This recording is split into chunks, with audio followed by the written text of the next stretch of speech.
Okay, so the video is recording right now. We're live, and just so you know, you do have the option to turn your video off. And if you have your video on right now, you understand that this is going to be put up on YouTube, and you're okay with that happening. I just want to make sure that that's really clear for everybody and everyone's in agreement to that. If you don't know how to turn your video off, you can scroll down to the bottom. There's a little bar that'll pop up there, and you should see a button that says Stop Video. And if you're having any trouble with the streaming speed, like if we're kind of choppy, you might want to stop your video as well. That might speed it up as well. While you're down there checking it out, there's a little button there that has a chat. So why don't you hit the chat button as well and just say hello over in the chat. Let us know where you're coming in from tonight. Yeah, it'd be great to just kind of hear who's all on the call and where you're coming from. We have an amazing crew on here tonight. So many folks. Oh yeah, from PEI. Awesome. Okay. So I'm going to start off with just a little bit of, I'll maybe just go over what our game plan is for the night here. As I said, I've got 4 of my best friends on here with me tonight. And I'm going to start off, I'm going to do a short opening right now. There's a few things I would love to just kind of speak to. And I'm going to kind of do a short activity just to bring our minds together in a good way. From there, I'm going to deliver my piece for the night, which is on integrating bird language into the experiences that we have in the outdoors. And it's going to be a very kind of practical, hands-on piece that'll give you some real fun tools to go out and work with. From there, I'm going to pass it over to Laura Gilmour from Wild Muskoka Botanicals, and she's going to be talking about wildlife tracking, and particularly the art of trailing. So what can we actually learn from wildlife as we track them across the landscape that can help us grow as human beings? Laura is a professional forager for a living, and she runs her business Wild Muskoka Botanicals. So she's going to be sharing what does she learn from the wildlife about foraging and being a steward of the earth. So that's going to be a really exciting piece. Then we're going to take a little bit of a break where we're going to go into some breakout rooms, and you're going to have an opportunity to interact with some of the other folks that are on the call tonight. Now that's optional. You know, if you're someone that's shy and you just want to be a fly on the wall, I completely understand. So you won't be obligated to join, but if you'd like to join, there's going to be an opportunity to go in a breakout room, and we're going to have a question that we're going to pose. And then we're going to come back on and we're going to have my good friend, Caleb Musgrave. Some of you may know Caleb from the Canadian Bushcraft podcast and his YouTube channel and his website and the amazing programs. And Caleb is a phenomenal storyteller, holds a ton of wisdom about the land. So Caleb's going to be sharing some stories about the subtle teachings and lessons in nature that are all around us, and that story being told all the time, and how we can kind of tune into that kind of on a seasonal cycle and what nature is telling us when we read the greater landscape. And then the best for last, we got another really great friend of mine, Christina Yu, is going to be coming on. Christina is also my partner in the Reading Nature's Language community and course that we run. So Christina and I host monthly calls together for that private community. And Christina is going to be chatting about urban tracking adventures. And one of the things that really excites me about that is it's an opportunity to break down the barrier or the perceived barrier that the city is a barrier to connecting with nature in a deep way. Christina has all kinds of amazing stories of interacting with coyotes and deer and mink and things right in downtown Toronto. So she's going to be sharing some stories and some tips around applying these skills in an urban landscape. And then we're going to wrap it all up with a question and answer session at the end. So that's our game plan for the night. Our goal is to be approximately an hour and a half for the whole session. The Q&A might run a little bit over time. We'll kind of see, but that's our game plan. It'll be about an hour and a half. So if you're just coming in now, go down to the chat and say hello to everyone down there. We'd love to hear where you're coming from tonight if you wanted to shout out where you're coming from. And wow, I'm so inspired. We're up to 133 people on right now live. So that's so exciting and great. Thank you so much for joining us, everybody. So let's see. I'm going to do a little piece right now. And I like to think about this as the bringing the outside in and the inside out part. You know, if we're going to sit around a computer for the next hour and a half and not actually be outside, observing nature firsthand, I'd like to take a moment just to acknowledge, the interconnectedness that we can feel and the way that we can tap into nature all the time. And there's a few other pieces I want to weave into this as well. So maybe first I should just mention myself. So my name's Chris Gilmore. For those of you that don't know me, I run Chris Outdoors. So we're kind of the official host for this. I'm not going to share too much about my background, but it's probably going to come out a little bit in the stories that we tell tonight. Who knows, maybe one of the other guests is going to have a story about me. We never know what they're going to say. So I won't say too much about myself tonight, other than I'm kind of the host and I run Chris Outdoors. And you'll be hearing about me in the bird language piece. So let's start by just providing a little bit of context for where this whole experience came from. Last year, during the height of the pandemic, we started running a series of calls that we were calling nature calls. And I had a guest on every week for, geez, I think 2 or 3 months. We were running these regular call sessions.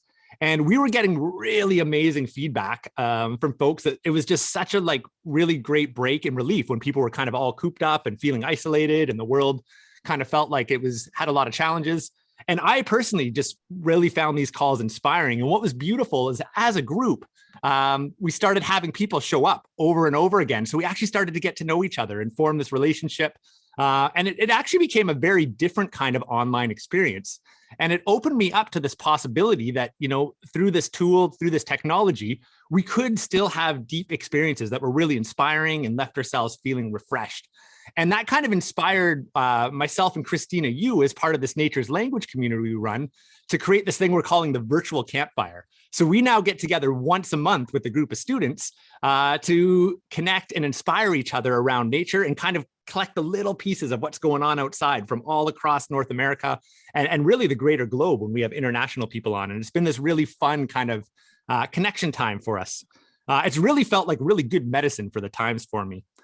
So what I'd like to do right now to kind of bring us together in a good way, I want to just acknowledge before we get into things tonight that the world's felt fairly heavy the last little bit. I think a lot of people know what I mean and can relate to that. There's a lot going on. And something I've been reflecting a lot about lately is just how thankful I am for my relationship with the land. And on those days that feel really heavy or not very much make sense out in the world, to be able to go out onto the land and feel like I have the ability to sit and just listen and tap in and to listen to the birds and look at the tracks, to connect with the trees. I find a lot of peace in that. I find a lot of clarity in that. And it actually gives me the strength and the tools to be able to come back into some of these challenging things we face.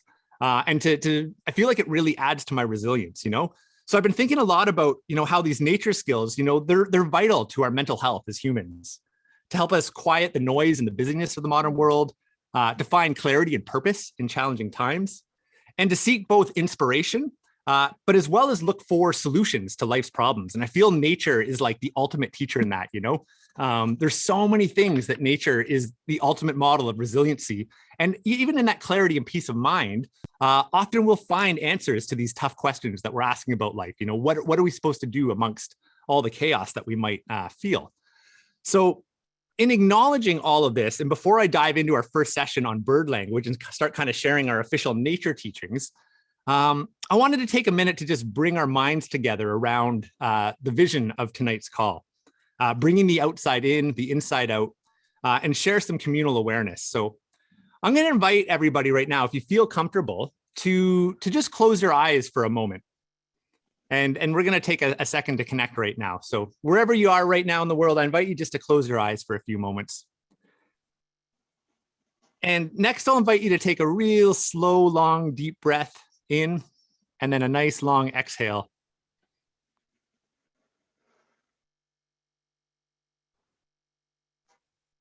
I can feel the pace of my voice slowing down already as I start to relax into that breath. So I want to set a couple intentions tonight. And the first intention is for us to, and I invite you to keep your eyes closed as I do this, but the first intention for tonight is for us to have a lot of fun, to learn about the natural world, to connect deeply with the ecology of our homes, and to connect deeply with each other.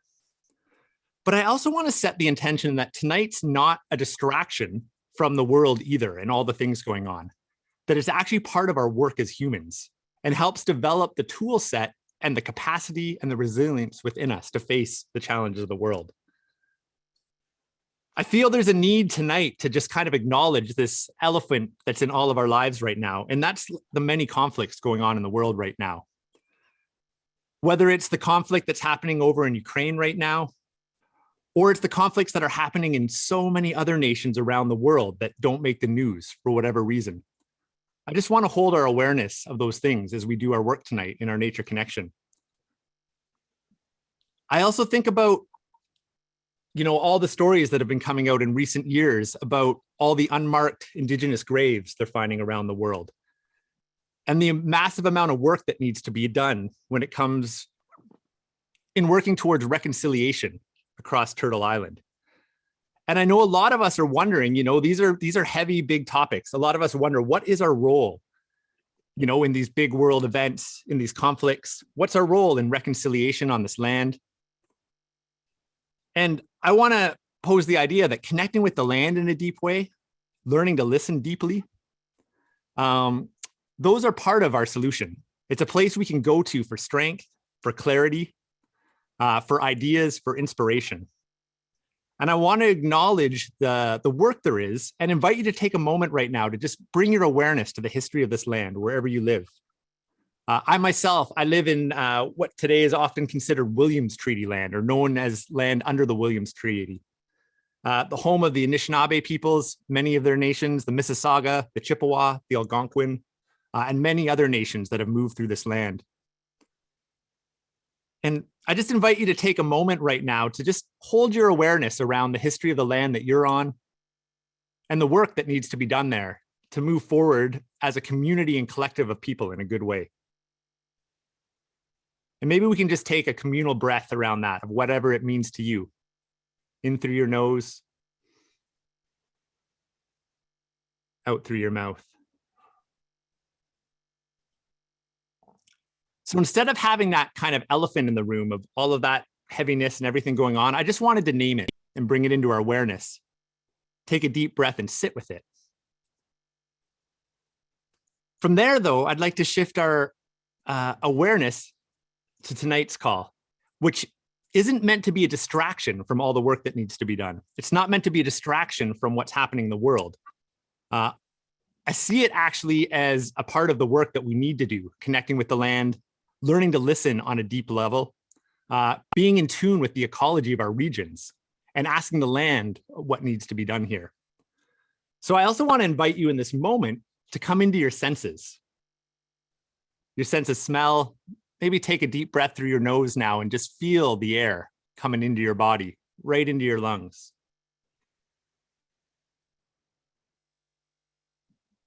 And as you do that, tune into the sounds around you right now. Doesn't matter that you're indoors. Just pick up on all the subtle sounds, the little hums of electricity. Maybe you hear something outside. Maybe there's a person or a dog. Take in all the sounds as well as all the smells right now. Think about how your body feels the way you're sitting right now. Maybe you want to move your shoulders around a little bit. Rotate your neck. Get yourself comfortable so you can sink in and fully be present for tonight's call. As we take this next breath together, I want to invite you to be in your senses this evening, to be in your body, even if you're sitting still, and to embrace your curiosity.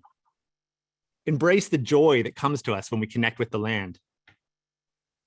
And I'm going to ask everyone to take one more long, slow breath together, where we just kind of let go of the attention of our day, the busyness of the day, all those heavy things in the world. They're all going to be there when this call is done. And hopefully this call nurtures us so we come back to those things feeling inspired, feeling clear, feeling strong. So as a group, I invite everybody to take one more long, deep breath together.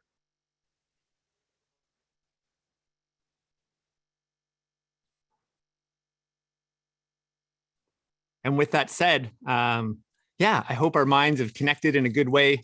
We set some intentions for tonight's call. Let's have some fun and chat about birds. Maybe what we could do right now, I always like, starting things off with a little bit of gratitude. So maybe if you're feeling it, put something you're feeling grateful for tonight in the chat. I've come to realize that gratitude is actually a survival skill. And the harder life gets for me, the more I recognize how valuable finding things I'm thankful for actually is in a challenging world. So if you're feeling grateful tonight, throw it in the chat there. This meeting with others, cozy blankets, that I'm safe, the snow, friends who call me randomly, trees. Thanks for sharing, everybody. So who wants to talk about birds? Should we dive in? Let's do it. So first off, I'll just share, if you haven't watched the Knowing Nature series that I put out, I do a really great intro to kind of what bird language is all about. And in a nutshell, what I'll just share is that, I was brought up always thinking that birds were pretty cool. I liked watching them at my bird feeder. I thought they made pretty sounds. I learned to identify a couple of them. But I basically had birds around me for the first 20 years of my life and had no clue how much information they were actually conveying to humans all the time. That the birds were singing about, they weren't just making pretty sounds, they were actually talking. They were talking about the weather, they were talking about the news, they were talking about the fox or the mink that were coming up the wetland, they were talking about the owl or the hawk that was flying through the canopy. They were talking about mating season. There's this elaborate language that the birds are telling all the time. And without a mentor to actually expose me to that as a possibility, it was just pretty sounds. And for most of my life, that was great, pretty sounds. But this journey with nature, you know, the deeper we go into it, and with the help of mentors, we start to realize that, you know, this is so transformative, and human potential in context to our awareness and being able to read that language is mind-blowing. It's a lifelong journey.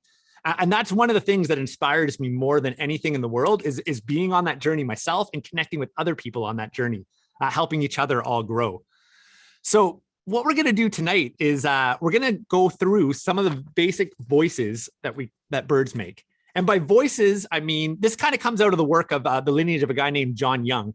And John Young learned this from his time on the land, from many indigenous elders that he spent time with and teachers and many other people across the planet that he was able to spend time on. But he basically breaks down bird language into these like kind of main core voices. And the three that we're going to talk about tonight are alarms, which is a bird saying, hey, there's something going on that you should pay attention to right now, or that I'm paying attention to. Songs, which is like, okay, everything's okay, or maybe it's mating. There's all kinds of reasons for a song. And then there's companion calls when birds are calling back and forth. And just starting to pick up on those three things, the alarm, the song, and the companion call, suddenly just opens up this whole world of meaning to the bird calls.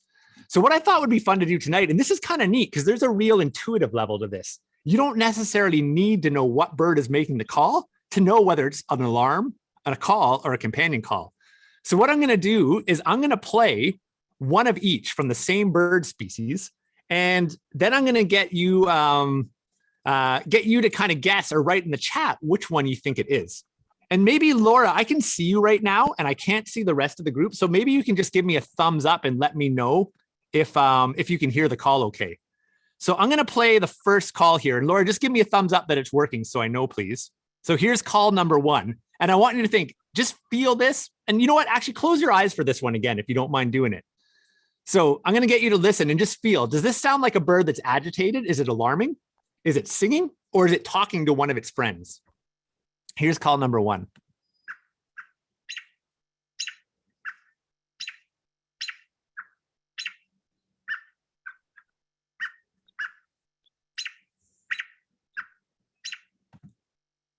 The second one we're going to listen to right now is from the same species. There's a little bonus one in here of who it is, but save who it is until the end. Right now, we just want to think about what's the intention of this call.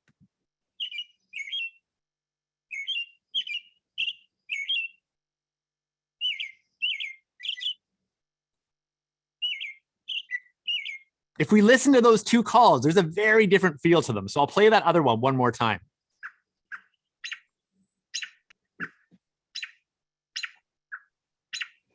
So that's bird number one. And now we're going to move on to bird number two. We'll take them up at the end and chat about who each of them are. So this one here, which of the three, so I only played two from that bird. I'm going to play all three from this species. So listen to call number one.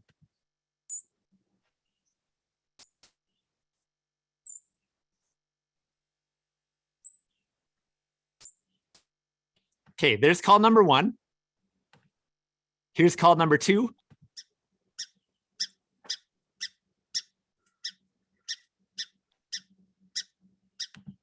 And call number three. Who recognizes this one?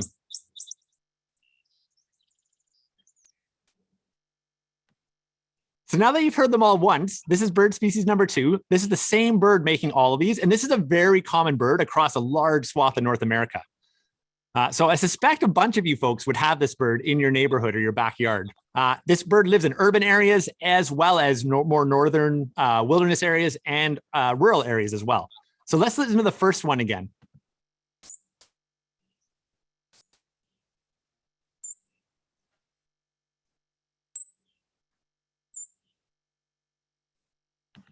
Okay, Now the second one.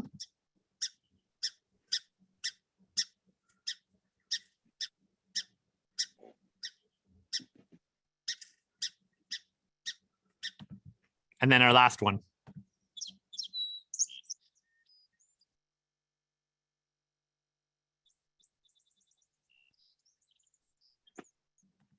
Okay, and then we're going to do one more species and then we'll take these up. So keep a little note in your head what you think is going on there, and guess if you have any idea who the species are as we go through them too. The last one we're going to cover here. Let's see. Here's the first call.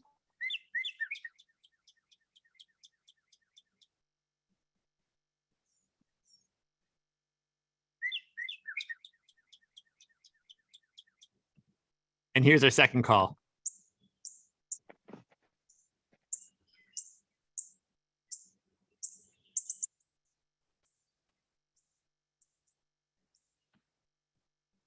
Okay, so we're going to go back to the first one. We're going to take these up and hear what people are thinking. But I hope people, just by listening, without us even talking about who the birds are, can start to kind of feel a difference between those different voices we looked at. So first question, who was bird number one? The first one we listened to. What's the species? Who's got it? Nice. Kathy threw in there. Teresa, the robin. Yeah, sweet. Lots of people nailed that one we hear all the time. Now, listening to our two robin calls, the first one I played was this one here.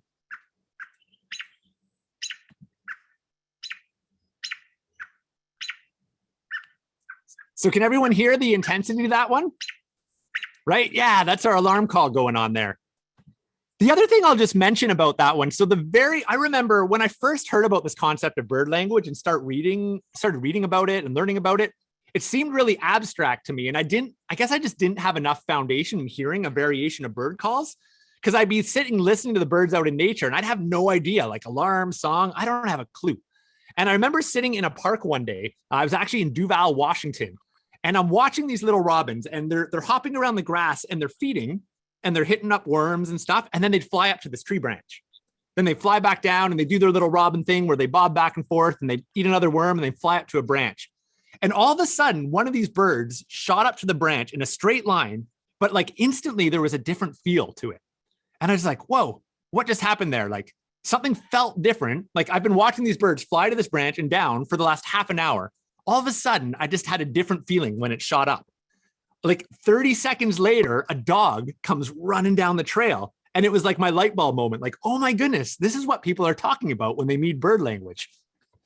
And in that example there, I think about the analogy, like, when a bunch of kids are playing outside and like the kids are calling for help.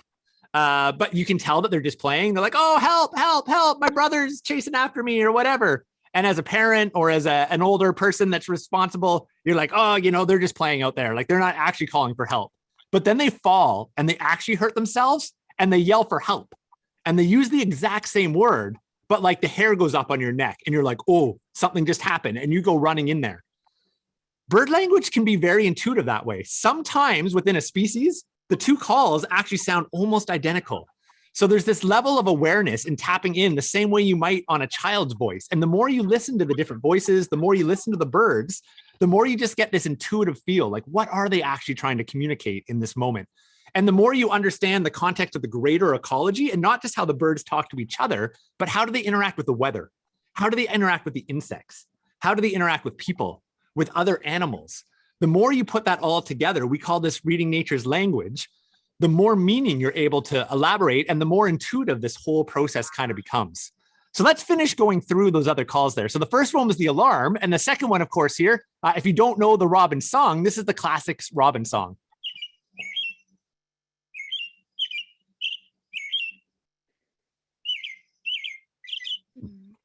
Okay, so I'm going to go down to the next one here. And some folks might have got this one from the song. I'd be curious how many people got it from the first call that we used. So let's play the first one here. Let's not talk about who it is till the end. Let's play the first call. Which call was this of the three?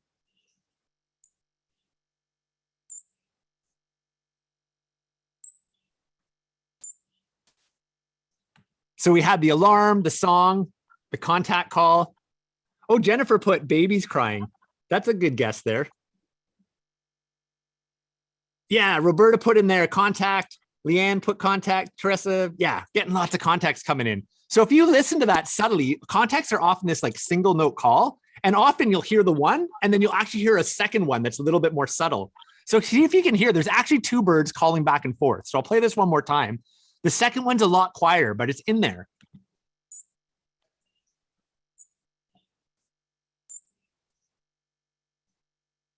Hear that? Okay, now we're going to listen to the alarm call.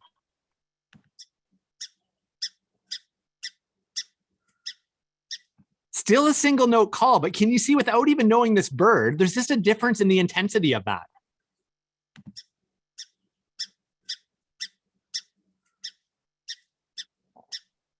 So if you're walking down the street and you hear that, something's going on. You know, that bird is telling you that maybe there's a cat that's hunting.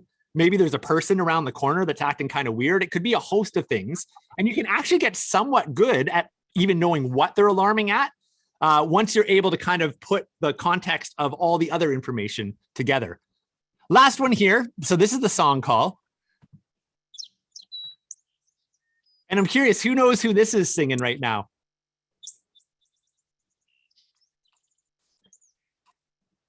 Who's got this one in the chat? Not the goldfinch. Nope. Great guess. Anyone else? Yeah, people saying sparrow, sparrow. And oh, who's the first one? Megan, I think you're the first one to nail it. That's actually the song sparrow. Abby got it right after you. So that's the song sparrow. I'll play that one all again. But theirs is fairly easy once you get this pattern, because it does this like two or three like straight notes, and then it has a trill. So it's like dee dee dee dee dee dee dee dee dee dee dee dee dee. So listen to that kind of cadence. 2 or 3 strong notes in a row, and then this kind of like this trill sound at the end of it. That's very classic of this bird. And there's a couple other sparrows that do something similar. That's a very sparrowy kind of call to even make, at least for some of the species. So let me play that one more time.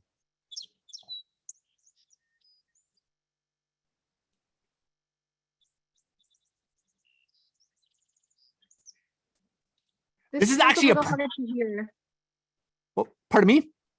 This one's a little harder to hear than the robin calls. Oh, was it? Yeah, it's a little quieter. Oh, I'm sorry about that, folks. People are still saying it, so people must be able to hear it a little bit. This is actually the perfect time, if you haven't done a lot of birding, to be listening to these, because I was out this morning. I was at my parents' house a little bit south of here, and it was like, I think it was like minus 18 degrees out, so very, very cold. But all of the birds were singing about spring this morning. Their songs start to change this time of year. And often, even when the weather's still cold, you can start to hear things changing.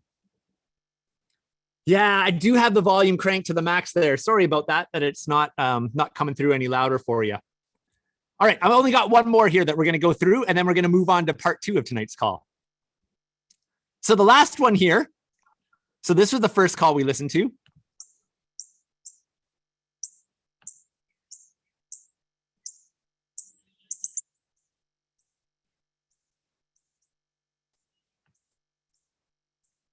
So that's our alarm call.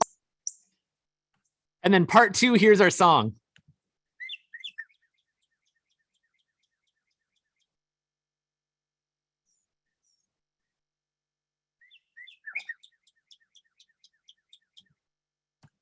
So who knows who our last one is there?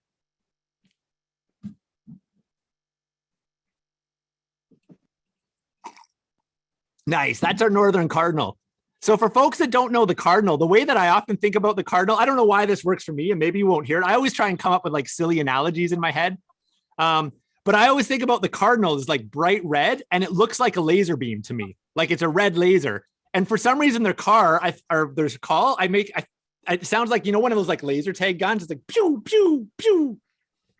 So I feel like there's like this lasery pitch to it. So I always think about like a cardinal shooting a laser gun when I hear its call. So listen to it again and see if you can hear that laser sound in there. Maybe you won't. Maybe I'm crazy on that one, but I think I hear it. It helps me remember. Maybe it'll help you. I just think of those as all little laser beams firing out.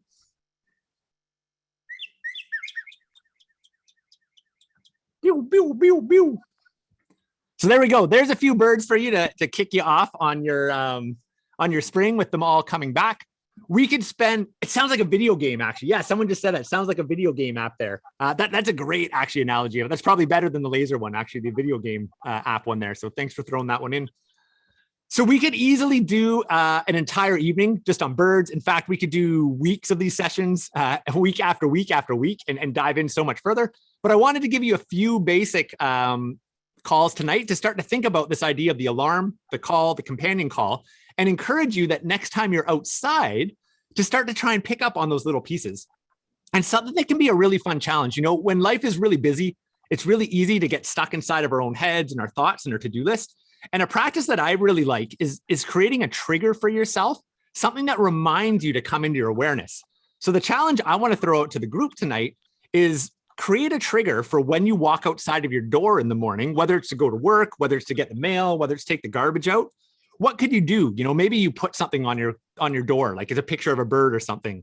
Maybe you put, I actually for a while used to keep a star on my phone so that whenever I saw the star, it would remind me to get out of my head. And even though I'm on my phone, to still make sure I'm being aware of my surroundings. But create some sort of trigger for yourself, like maybe the bird on the door. And tomorrow morning, when you walk out your front door to go to work, to walk down the driveway, whatever it is that you're going to do, just take a half second or a second to stop and bring the birds into your awareness and see if you can't hold that throughout the day. As you're going on about your busy day-to-day stuff, just notice bird calls and start to think, okay, was that an alarm? Was that a song? What's going on? Is that the call that it's been singing all winter, or is this a different song? And there's so much that can be learned just by being curious in that kind of way with the birds. So I'll leave it there with our bird lesson for tonight, just a real intro one. In our Nature's Language program, which we are going to chat about a little bit later on, we spend a bit more time with this. We do a bunch of birding by ear on our monthly virtual campfire calls. I'll speak about that later, but I'm going to introduce our next guest right now. I think she's amazing, but I have a little bit of a bias because she's my wife. So this is Laura Gilmour. Laura's from Wild Muskoka Botanicals. So Laura is a forager for a living. So she makes amazing, sustainably harvested food and drink products. Maybe somebody could actually throw up, Christina or Caleb, maybe you could throw the link to Laura's website on the chat there if anyone wants to check it out. It's wildmuskoka.com. But anyways, Laura's going to be coming on tonight and she's going to be chatting a little bit about, we just chatted about birds. Laura's going to be chatting about learning from wildlife through their tracks and through trailing them and how that's taught her to be a better forager, a better steward of the land, and influenced her as a person. So I'll pass it over to you, Laura. Thanks, Chris. Can everyone hear me okay? All right, so I'm really happy to be here. What a turnout. I'm so honored. I, as Chris said, run a foraging business. I'm incredibly fortunate to get to work with wild plants pretty much every day of the year through my work. Even in the winter, I'm still foraging different things. And a lot of my background, I've always been really interested in plants. That was definitely my kind of main inspiration to really get into studying nature. So I started learning about plants back in high school and then went to school studied ecology, I did a lot of wetland and aquatic plant studies and soil studies. So plants were always such a driving force for me in how I wanted to interact with nature. But being around incredible naturalists, my husband and other friends, and just always kind of seeking out friend networks of people who were interested in nature, tracking always kind of kept coming up as this really fun and really inspiring topic.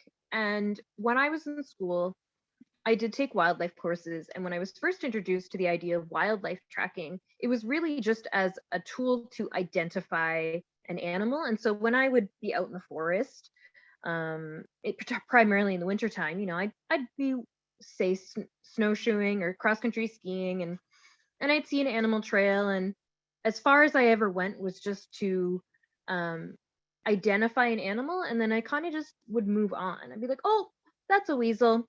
And then I would just kind of keep on my way.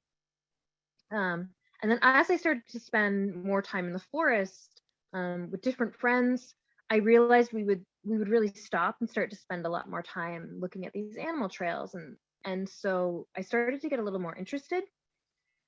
in this topic and realizing that maybe wildlife tracking is a little more than just a tool set for being able to identify species in an area, which from a scientific perspective was always how I used it, was just a way to know who's there, to do my biological inventories.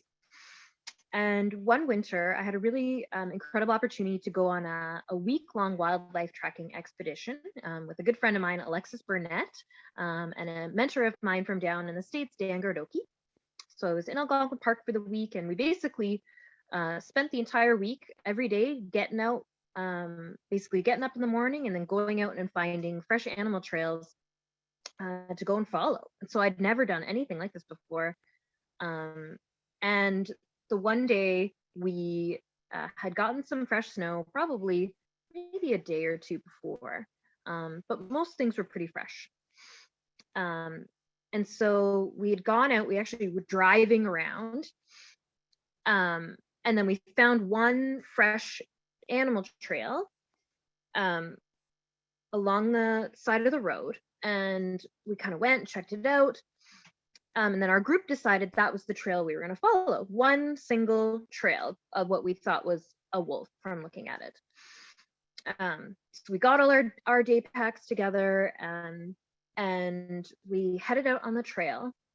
And I was like, okay, we're going to follow a wolf. That's cool. And we start to follow this one trail.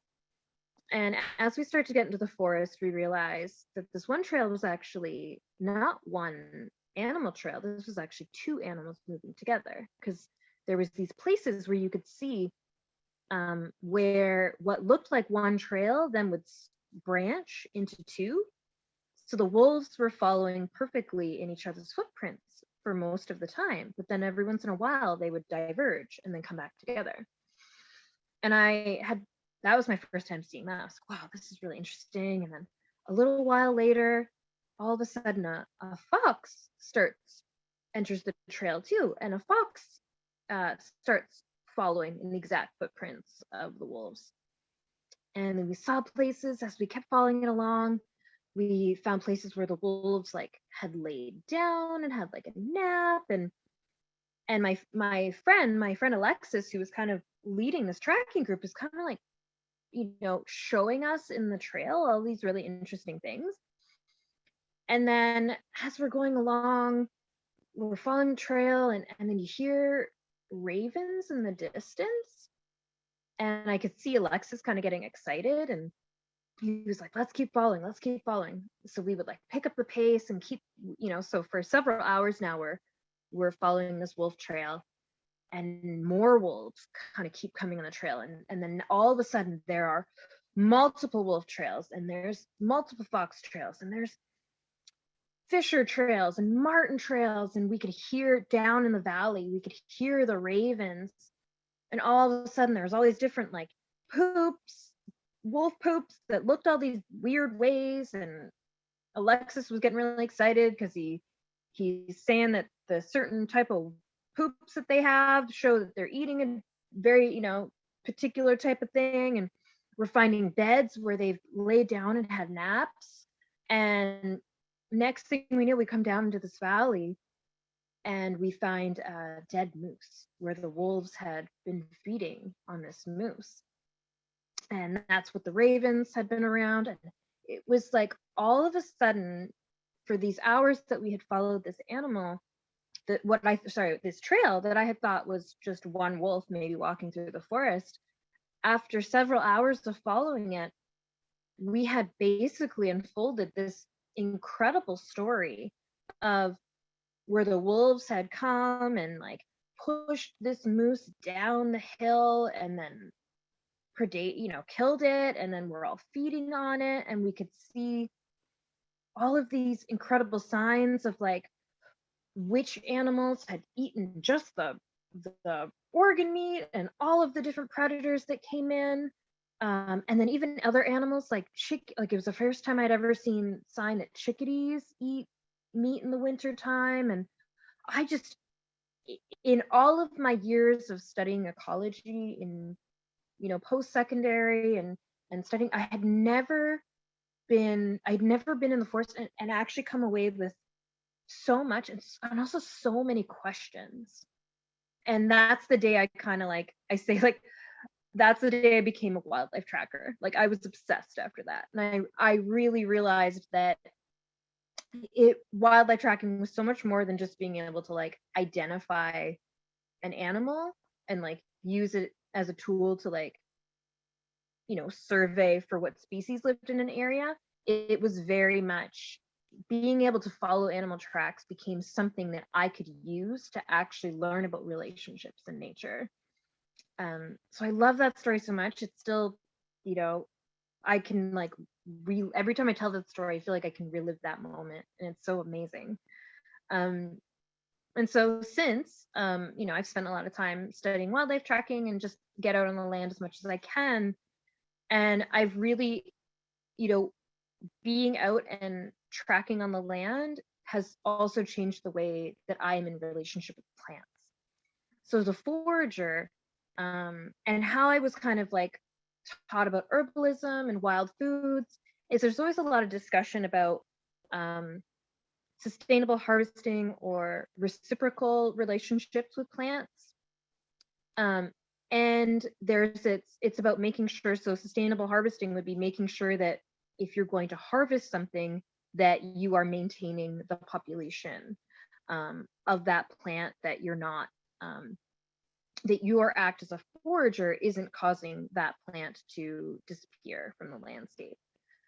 But something, because of my awareness as also a wildlife tracker, I realized that when I'm out foraging in the forest, it's not just about my relationship with that plant or my relationship with that mushroom.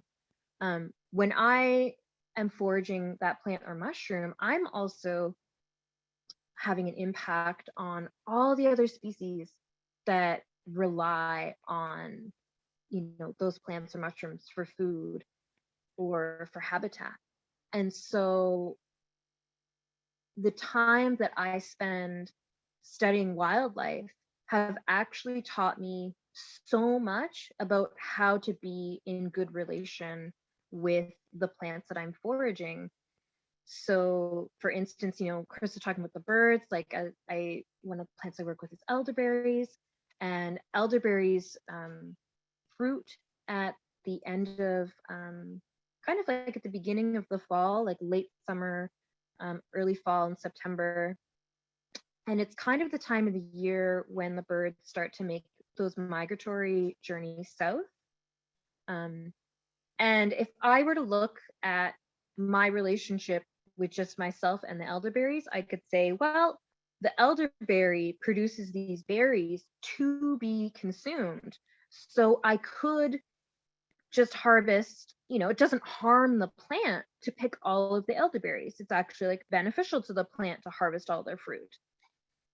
But because I'm also really, conscious, because the birds are something that I've spent time getting to know, that I love, that I'm aware of, I also want to make sure that I'm leaving, enough berries for the birds, and that I understand that when the birds eat those berries, they're then flying and they're pooping and they're spreading those seeds. So it's a really important, the birds and the elderberries have a really important relationship that me as the forager needs to be aware of. There's also one year that I was harvesting elderberries, and I found this patch of elderberry that a black bear had come into. And at first I noticed how the black bears were pulling down all of the really thick branched elderberry bushes, like ripping them right down, like breaking them and eating the berries from the top. And at first I was like really kind of disturbed about why would the bears like trash these plants that they're so reliant on. And then I took that question with me, and then I really started thinking about how elderberries like grow and when they fruit. And I realized the older wood, these like big old elderberry bushes that the berries were fruiting from, elderberries actually fruit best on bushes that are 2 to 3 years old, on younger growth. And so the bears like trashing, and breaking these branches was actually a way that they were regenerating the berry patches. And I've incorporated, I don't trash the bushes, but I've incorporated some of what I kind of like learned from the bears in how I manage the elderberry bushes that I grow, and some of the stands that I harvest from. Just thinking about the fact that they actually need to be regenerated from time to time. And that's really important.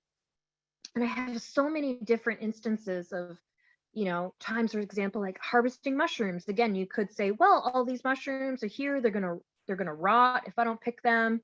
It doesn't hurt the mycelium to pick these mushrooms, but like, man, if you start paying attention, I tell everyone in my mushroom classes, if you start paying attention in the fall, you'll start seeing mushrooms stuck in the crooks of trees, like where branches have like a Y, because squirrels eat mushrooms. And there's a medicinal mushroom that I work with, Birch Polypore, that I learned from tracking deer in the winter time. One winter I was following this deer trail and this deer family trail, like one of their main trails.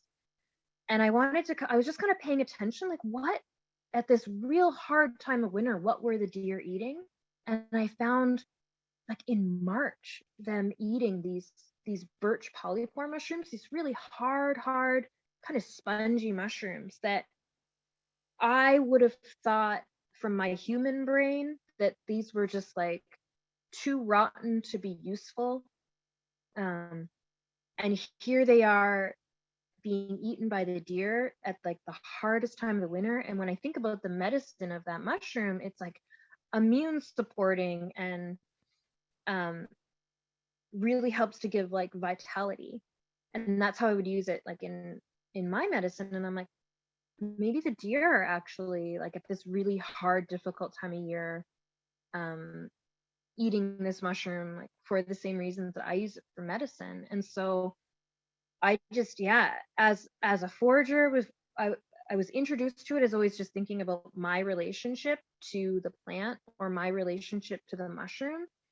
But wildlife tracking has changed the way that I look at that and realized that I actually need to that by paying attention to the wildlife and the animals, I can learn so much more about not just how to be in a good reciprocal relationship with those plants and those mushrooms that I want to forage, but also just being a good kin to all the other, wildlife, bird and mammal and reptile species who also really rely on those. And it just makes me feel so much more connected. And again, every time I go out, I learn something. By paying attention, I always come back with questions, and it's so inspiring because I realize I am never gonna, there's always more to learn. And I'm the type of person that loves to keep learning, and it's just so inspiring to get to realize the depths of relationship that I can have with plants, but also that I can have, plants and mushrooms that I can have with foraging, but also levels of relationship that I can learn from the wildlife around me. So so if you're interested in foraging and herbal medicine, there's still learn about those topics, but also take time to get to learn about the wildlife around you, because the wildlife around me have also taught me things about food and medicine that I couldn't have ever learned in books. So I think that's a good place to leave it there, Chris. Great. Thanks so much, Laura. I love those stories, particularly the one about the bear. I think that's so beautiful about seeing how they actually tend these wild plants and actually propagate more berries through the way they interact with it. I kind of referenced that at the beginning of our call tonight. Just how there's so many solutions and answers out in nature that just bring so much value to our lives. So thanks so much for sharing that. I did mention to folks at the beginning, we are going to be doing a question and answer at the end of the call tonight. So if you have questions, please hold on to them. We might be running a little bit over time with that. But what we're going to do right now is take 10 minutes and do a little bit of a breakout group. Oh, before I do that, Laura, I just want to pass it over to you. For folks that want to follow along with your journey in foraging and learn more about you, where can people learn more about you? Yeah, you can find me, my work at Wild Muskoka. So it's wildmuskoka.com or on the social medias, Facebook and Instagram, at Wild Muskoka. So I'll be pretty soon on March 10th, this summer's classes. So foraging, mushroom identification, and I run a 5-month herbal medicine and kind of like nature connection program called Wild Medicine. So those will be opening up real soon, as well as you can go in and buy, all the fun products that I make from the wild plants. Thanks, Lo. And Caleb just threw the link in there to the Wild Muskoka link, and you can also follow her at Wild Muskoka. So we're going to do a short breakout group right now. As always, we get going and get excited and things go a little bit longer. So hopefully we can keep it pretty close to our 1.5 hours tonight. We might be a little bit over. So I'm just going to give you folks a heads up right now that we might go a little bit longer. If you do have to duck out early, then don't worry. We are going to be putting up the replay later. So what we're going to do in this session, we're going to go into a breakout room right now. And this is basically an opportunity for you to be in a group and share. Now, if you're not comfortable doing that, then feel free to just, take a pause, take 10 minutes right now to go have a break or do what you need to do. But I'd like to encourage you to show up, even if you don't want to contribute, just to listen, because I think there's an awesome learning opportunity for everybody here. And I'll also just share that, this isn't a contest. This isn't about ego or who knows the most about nature. This is collective learning. This is like hive mind experience. So it's not at all about how much you know. It's about all of us kind of learning from each other, and that's what I call mentoring in a culture where we're all learning from each other. So the topic that I want to throw out for our breakout group is, what are the subtle signs of spring that are starting to unveil themselves? There's really obvious signs. That the days are getting longer. It's getting warmer out. The snow is starting to melt. But there's so many incredibly subtle signs too. That a lot of folks, you might have a whole bunch around you right now. I can almost guarantee that you might, and may have no idea that these things are going on right in front of us. And Caleb's going to be speaking about this in his presentation afterwards. But for now, what I would love it if folks just wanted to share, what are they noticing right now for spring? And are there any, what are some of the subtle signs that you've learned about over the years? And, to give you an example, on my walk this morning, I noticed 3 things. One, I noticed the cardinal calls were actually changing. So they're singing a different song now than they were singing a month ago, an actual different call. I noticed crows flying in groups of 2 together. So the start of the breeding system. And I also noticed this time of year, there's this vibrancy that starts in the buds. And even though they haven't started to open yet, the color just starts to shift. And I'm really picking up on this vibrancy in the tree buds right now. So what are some of the subtle signs that you're seeing around you? And you know what, if you don't know subtle signs, just share whatever you're seeing. This is just about everyone a chance to share. So we're going to do a pretty short session here. We're going to take about 8 minutes.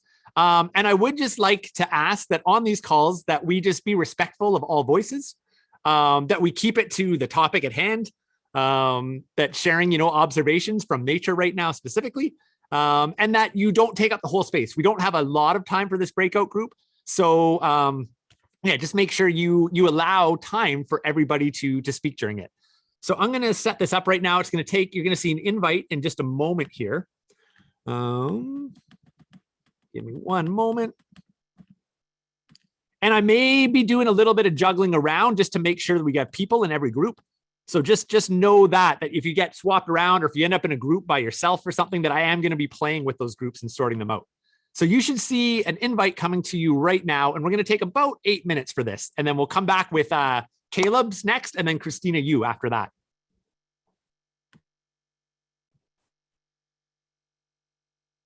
All right. Sweet crew. Well, thanks so much. Hopefully you enjoyed that. I know that was way too quick. And people probably would have liked a lot more time to jam and get to know with each other. I know just by looking at the name list, there's so much natural wisdom in this crew here tonight. But we got just a limited amount of time. And, really, this is just kind of a sneak peek into these experiences that we put together. So I'm going to be bringing on Caleb Musgrave in just a moment right now, and he's going to be sharing about some of the observations that he tracks when it comes to the stories of spring and kind of reading that greater story from the land. But before I do that, I just wanted to share a quick little invite to the crew here. So I mentioned at the beginning of this call that we were running these nature calls last year weekly, and how we've created this really beautiful community, and we were coming together week to week, and it all gave us something to look forward. But the learning was also like exponential, you know. There was something about just like coming together over and over again with this intention and this passion that really kept us all inspired and excited. And we started to actually, even though it was through the computer, we started to get to know each other quite well. And that inspired this idea that Christina Yu and I are calling virtual campfires. So as part of our Nature's Language course and community, we've actually run these things called virtual campfires now. So once a month, we get together with this group that we're working through a course with, and we come together and we do like a deep dive into mentoring, into reading nature's language. So this is tracking, it's bird language, it's birding by ear, it's trailing, it's all of these different little components. And I really look forward to these, you know, each month. And really what we kind of tried to do with this is make it a little bit of a remedy to some of the challenges of being an adult, you know, and keeping our relationship with the natural world deep. Something that I often hear people share is that, you know, they know how much getting outdoors nourishes them, nourishes their soul on a deep level. And, you know, when they get out and they just explore and they have fun and they learn, it brings out this like childlike passion. But I think a lot of us can kind of relate, you know, that life gets really busy and time slips away. And, you know, a lot of us don't actually get out quite as much as we'd like to do these things. And I'm guilty of that myself as well. So part of the design behind Nature's Language is to kind of be a remedy for like this busy life that we all live, and to create a community that inspires each other to get out, but is also there to like collectively feed off of each other when we don't get out as much as we want. So once a month we get together, we have these virtual campfires. And if you were able to get out a fair bit that month and work on some of the challenges, then you have a place where you're able to actually share your stories. The group asks questions and we help you go deeper. You know, you might bring back mysteries, you might bring back pictures, and we all kind of weigh in and share what we think is going on, and we kind of mentor each other. For the folks that didn't get out in the last month and were feeling a little bit like, oh, I spent too much time on the computer, or I was just too busy. Well, coming to these calls is a way to actually learn anyways, and kind of leave feeling inspired. You know, you basically get this download of all of this connection time that people spend out. You get to keep progressing in your own learning. And next time you do make it outdoors, it kind of expands your toolkit and your awareness and what you have to work with. So we've put together this Nature's Language, and it's both a course and it's a community. And the goal is really to deepen your knowledge of the land, and to drastically expand your awareness of the natural world. And we are opening up the cohort. We're only going to do one cohort this year for 2022, and registration is open for the next week. So I just wanted to let folks know that if you're really excited about what we're doing tonight, and you're loving this kind of experience, the course is basically made up. There's a go at your own pace piece that's full of all kinds of pre-recorded videos exploring nature's mysteries, teaching activities you can go and do outside. There's workbooks and challenges.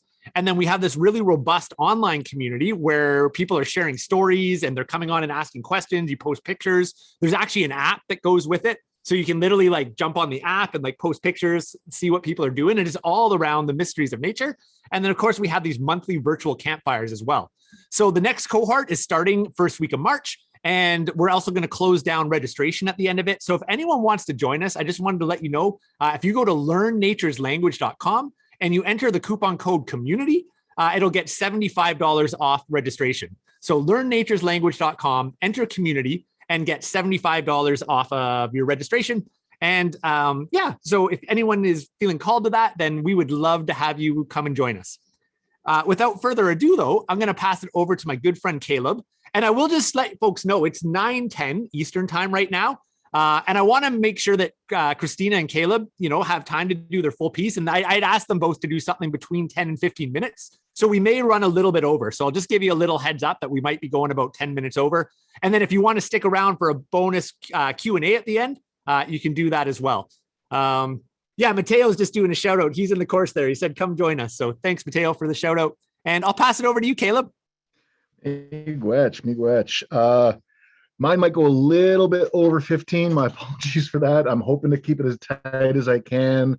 I'm a storyteller at heart, so I'm often going to just start rambling on about certain things that I find really fascinating.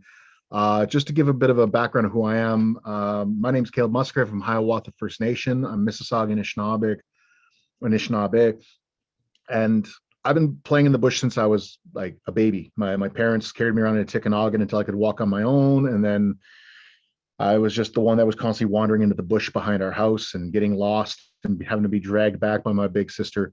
And over the years, just meeting enough awesome people like Chris, like Laura, like my friend Keith, like a lot of amazing people who are in this call, Christina, everybody here, they've helped pass on a lot of really cool information. And I'm a tracker, but I'm not the same kind of tracker as Lo or Chris or Christina by any means. I'm not as, fine-tuned and being able to really look at that one track or look at that trail and really get the full picture. I can sometimes get it, but that's not how I grew up tracking.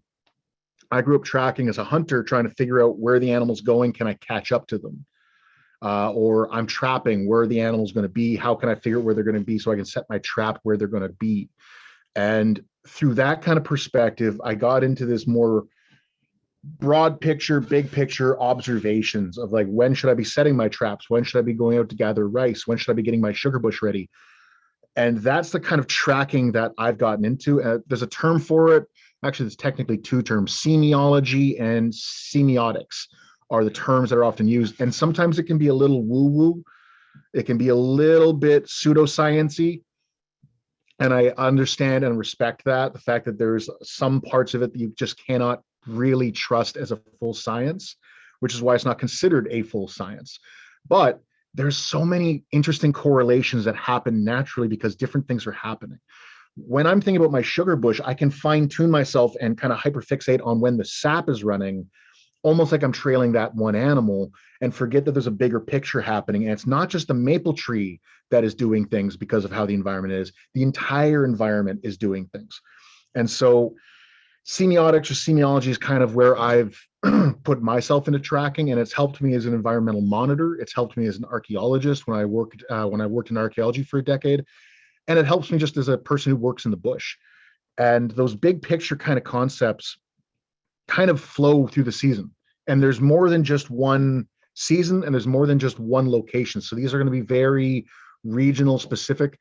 Some people who are in Minnesota are going to notice certain things are going to indicate that the wild rice is ready compared to people here where I live. Because we're not going to have the exact same ecology. We're not going to have this exact same climate and different environment and different animals and insects and everything else. So the main thing is to remember that you need to observe it yourself. Don't just take everything I'm saying here as gospel. Go out and actually observe these things yourself and kind of take out the binoculars and just look at everything with your broad perspective of just your plain eyes as well. Semiology is I'll write it down in a moment. It's actually on my list. I've got a bunch of things I'm going to be throwing on in the chat like that, if it wants to go. So this is just the first part of the list. There's a lot of things happening this time of year. Here's the second part. I'm going to make sure I have the word in there for everybody. So when it comes down to it, we're going to start off like wintertime and move our way to the fall and again into the winter, because this is kind of like a shortened down, abridged version of my calendar. What I observe. So first and foremost, whiskey jacks or Canada jays start picking cattail fluff out of the cattail heads in the wintertime, and they start breaking twigs or finding broken twigs to build up nests. They're a early nesting bird. That's actually why they gather a lot of fat in the fall and winters to stuff that to feed their young before the insects come. And that's actually why climate change is impacting the whiskey jacks or Canada jays.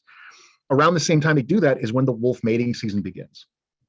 So when you see wolf activity that's showing that they're in the mating season, you can guess that the whiskey jacks are actually building nests. Or you see a whiskey jack start to pick apart cattail fluff and drag it off to somewhere. Chances are if you're in the region where there's whiskey jack, you're going to be hearing those wolves singing and getting into the mating season.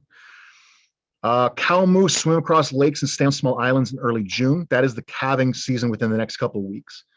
The moose like to be on those little kind of sentinel islands out on their own, or those little satellite islands, not on the mainland, to give birth so there's less chance of predation on their calves, at least the ones in the Algonquin Park, Muskoka region that I've observed and tracked. Flocks of crows in fields, and this is the one for right now. when there's like flocks of them, not just one or two, but like groups of them, like 5, 6, a dozen, 2 dozen, 30 of them, sugar bush is going to happen within the next week. And it's like, you can time it almost, like you can almost set your watch to it. It'll be like within 7 days, your sap is going to start running. So that's like, that week is like your last minute warning. Like, you better have all your pans ready to boil in. You better have all your buckets scoured and cleaned. You better have all your stuff ready to actually go and start tapping those trees. Maple buds burst. They pop open. They actually start to unfurl. That's when the sucker fish start to begin their spawn up the creeks, into those rocky creeks. And so for those of us that spear sucker, or they go fishing for sucker with nets or lines, that's when you start seeing those maple leaves breaking out of their buds. Get out there and start looking in your creeks and seeing if the suckers are running yet. Beavers start cutting fresh trees in the spring. They're no longer just living off their feed raft. You're seeing a lot of really fresh poplar down, really fresh spruce down. Like, it looks like the sap is still dripping out of them. Bears are waking up. Bears are increasing their activity. They're no longer just hanging around their den and just eating the grass around them. They're going to start spreading out. You're going to start seeing mama bears with their cubs moving through the area. This one is one that Chris Gilmour taught me just a couple weeks ago, because I don't have smelt where I am, but spring peepers singing. The smelt run is going to be in a couple of days. So that's what I'm going to be paying attention to for me, because this is going to be my first year smelting. I'm really excited. I'm going to be going up to hang out with Chris for a couple of days in Low, and I'm hoping to catch my first smelts. I'm really excited for this. I'm like actually giddy. I don't get giddy about a lot of stuff, but I'm really giddy about this. Barred owls hooting regularly in the spring. The geese will be breaking off into pairs. So that is like when you really hear those barred owls getting into their big territorial calls and fighting with each other. You're not going to see big rafts of geese anymore. You're going to start seeing pairs breaking off and flying off to mate and build their nests and protect their young. And then later in the season, they'll come back into a group as family pairs and everything else like that. Start seeing the occasional mosquito, like 1 or 2 coming by. The fiddleheads are about to pop. You have like a couple of days before those fiddleheads are unfurling, when you see 1 or 2 mosquitoes just drunkenly, lazily flying around. If you're swarmed, it's too late. Fiddleheads are done. But if you see just that one that buzzes by and kind of timidly tries to land on you, look in your little lowlands and bottomlands and valleys. You might have some ostrich fern fiddleheads to pick. Ground steams, where did it go? Ground steams when the morning sun hits it in mid-spring. So mid-spring, and you start to actually see that ground start to steam. That's when the leeks are at their prime. That's when the leek leaves are at their prime. That's what I harvest, is 1 leek leaf every 2 or 3 plants, maybe even every 5th plant, depending how big the patch is. And those leaves are at like the best flavors. Just when you start to see, early morning when the sun hits, you start to see kind of a little light fog on the forest floor in those bottomlands. Black flies are bad. It's going to be heavy blueberries. And there's a lot of different correlations, and people argue about the old wives' tale about that. The guess is because there's more water. It's a very wet spring. If you have a lot of black fly activity, you're going to have a lot of blueberries, because they're growing in areas that need a lot of water. The years that I don't see a lot of black fly, the blueberries look like mummies. They're just dried up. There's barely any fruit on them. They're having a hard time. Smoke hangs low and moves counterclockwise, especially in the summertime. This is a big one in the summertime, not so much in the fall and winter, because cold weather pushes the smoke down. But when that smoke hangs low in your camp and you start seeing it go counterclockwise, you better start battening down the hatches, because storms are coming in. It's a sign of a low pressure front pushing that smoke back down at the ground. Opposite to that, if you see smoke going straight up from your fire, like one big column, it's nice weather. You're probably going to be expecting good weather that day. Not a lot of bad weather. And it's a soon one. Like, if you see heavy smoke on the ground billowing counterclockwise, it's going to be within the next couple hours. Not that night, not the next day, next couple hours. This is your last minute warning. Get your stuff ready. Mid-June thunderstorms. That is when you should be peeling birch bark. If you're going for birch bark for canoe building, for making baskets, for making traditional crafts, birch bark can peel all year round if you can expose it to heat. If you get some hot water on it, or put a blowtorch to it, or heat it up by a fire, you can peel winter bark. You can peel birch bark in January. But if you wait for mid-June, even May, and you have a heavy thunderstorm, get out there within the hour and just take a knife to that bark and slice once, and it will legitimately peel itself for you. And that's because the electrolytes that are in the sap have been agitated by the electricity in the atmosphere, and it's become so active that you can just pop the bark off.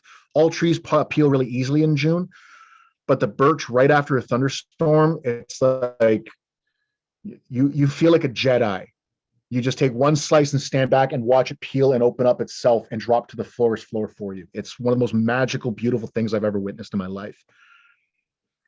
Fog or mist in the morning, autumn is coming soon. That is our indicator in August into September when you wake up in the morning and the valleys have a little bit of mist in them. It might be warm still, but it's not extremely warm. That is your last, like, you better get firewood stacked up. You better get everything ready because it's going to be fall soon. Oak leaves turn over. Storms are coming. So you see those oak leaves. Poplar can do this too, but poplar, the trembling aspens, they're always shaking and flipping around because of how thin their stems are on their, not the petiole. I guess it's a petiole, whatever the term is for it. The stem on the leaf, they're very flimsy, so they flip around and dance around. That's why they're called a quaking or trembling aspen. Oak, on the other hand, are much more robust. And it's really when those big pressure fronts happen that the leaves will flip and you'll see the shiny, waxy bottoms of those oak leaves, those lighter colored bottoms of the oak leaves pop up instead of the dark green. And that's like, oh, a storm is on its way. Like, get ready. Might want to grab the rain jacket, might want to get a couple of tarps set up or tents. And my last ones I really want to get over, spiders are more common in houses and sheds at late summer. So let's say it's, mid to late August, early September, and you're noticing just there's more spiders in your house. There's more spiders in your shed. You go out to the tool shed or the garden shed to get some stuff out for weeding or to go pick your crops that you got, that was late summer crops. And you just see spiders in almost every nook and cranny. There's cobwebs everywhere. The wild rice is ripening. That is like one of my main indicators that I got to get my stuff ready for ricing. I got to make sure I got my rice knockers ready. My canoe doesn't have holes in it, all that kind of stuff. I got to get ready for that. Maple and sumac leaves turn red. This is an old Anishinaabeg as well as Haudenosaunee teachings that when Ursa Major, the Great Bear or Big Dipper, is on its back, that's the Great Bear in a lot of our teachings. And those three stars that represent the handle of the Big Dipper are the three hunters chasing that bear.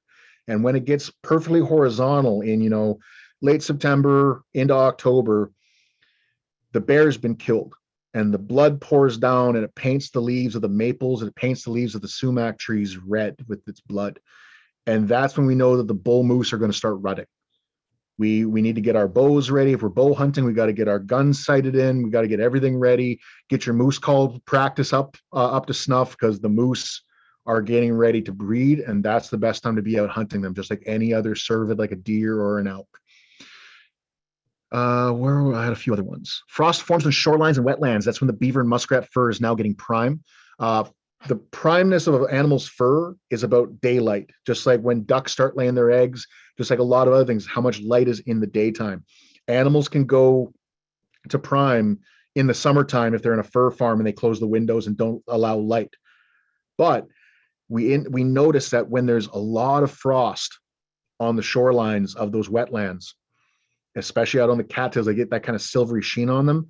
The beaver fur is getting prime. It's going to be the nice, thick, lush fur that we want when we're trapping or when we're getting fur for ourselves or for whatever we need the fur for. Heavy massed crops of walnut, hickory nut, or acorns, it's going to be a deep, harsh winter. It's going to be a cold winter. It might be a long winter. Those trees know, and those trees are trying to take care of those squirrels and those woodpeckers and the other animals that eat their nuts. But they're also trying to make sure that they get as much life, young trees down on the ground, young seeds on the ground, that some will be able to stratify and germinate in the spring because that tree might die that winter. So they're putting out a lot of heavy mast. And the last couple ones I have here, these are more like environmental monitoring observations I've made. Pileated woodpeckers are really active in a white or black ash stand. You have emerald ash borer. If you're seeing them constantly in there and they don't seem to leave and they're really active in those trees, you probably have emerald ash borer. It's like a 90% certainty that those trees have emerald ash borer. So as an environmental monitor, that's something that I'm concerned about, and I need to be able to watch those birds and what their activities are. Another one, though, garlic mustard overwhelming in a spot it wasn't there the year before. The soil has been heavily disturbed. So although I try to do my best to control garlic mustard, I have a bunch of geese in my backyard that eat all the garlic mustard on my property for me. and I'll eat all the garlic mustard I can. We'll do steam pits with it. We'll gather it all up. It's a non-native invasive species that came from the United Kingdom, where it's often referred to as hedge mustard or hedge garlic. And it really likes disturbed soil. So when you see something like a mullein or a garlic mustard, or even dandelions or plantain, Plantago major, the broadleaf plantain, popping up in spots that you didn't see it before, that soil has potentially become eroded. That soil has been disturbed by people or their activities, or something has happened in that spot. And this is an indicator that I should go over and see what happened. Okay. Those non-native plants that like that disturbed soil, they're going to tell us those things a lot faster than our native species might. So I always try to pay attention to those ones. The last one I really want to talk about is an archaeological perspective. When I worked in archaeology for 10 years, a little over 10 years now, I still do it once in a while. I would notice certain things. And one of the things that kept coming up, and I brought this up with Gordon Dibb, Laurie Jackson, James Connolly, a lot of archaeologists that I got trained under, and I would bring this up and ask them, like, what kind of trees did you see around these types of sites? And a lot of interesting observations came from them, and I started noticing them myself in other locations that I worked on. First and foremost, where there's heavy amounts of pignut hickory or shagbark hickory or other really edible hickory trees, we often find in Quebec, New York State, where I've done some work, Haudenosaunee villages.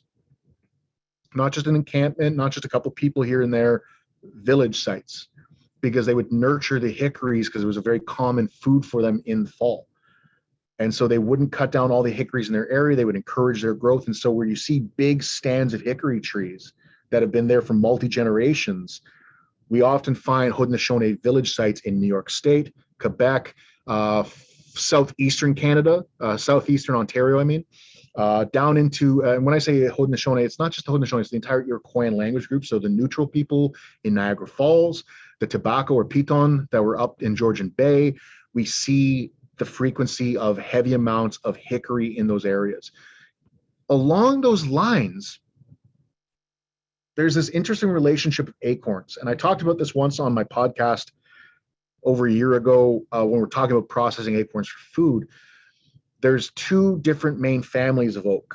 You have the red oak family, or some people will call it the black oak family, but it's usually the red oak family. And then there's the white oak family. Red oak has a higher tannin content, generally speaking. The Chesapeake Bay white oak actually has the highest tannin content in all of Canada, or sorry, all of North America. And it's a white oak, but generally speaking, your eastern red oaks, or sorry, northern red oaks, your black oaks, all those red oak family members, they have a much higher tannin level, generally speaking, than the white oak family.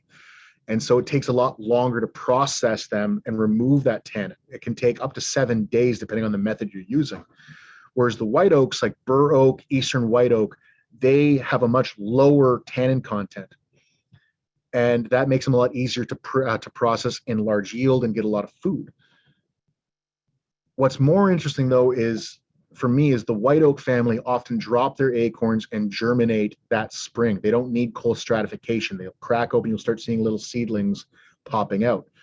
The red oak family needs that cold weather stratification. So when they drop to the ground, they stay solid. They don't crack open. They don't split until after wintertime.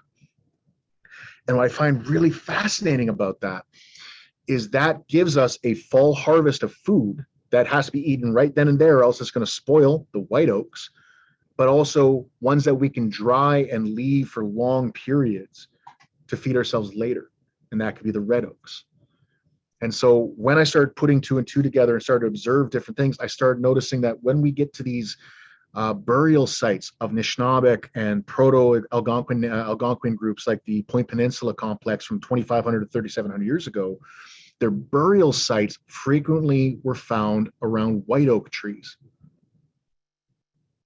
which drop acorn, split open, they're easy to process, and they have to be eaten within that season because they're not going to last the winter or the fall or into the spring. And so, as an archaeologist who's an indigenous person who's trying to find more and more ways to protect our burial sites and observe where our burial sites may be, I started looking for those signs. And again on different Point Peninsula sites, the Hastings Mounds, Serpent Mounds, Brock Street, Point Peninsula site, all those different locations at the Point Peninsula burials, I would find white oak.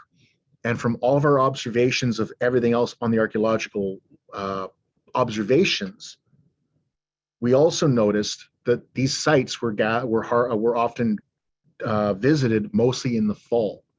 After the fall harvest, people would come together and bury their dead and have feasts for their dead. And you would have all these people coming from all over.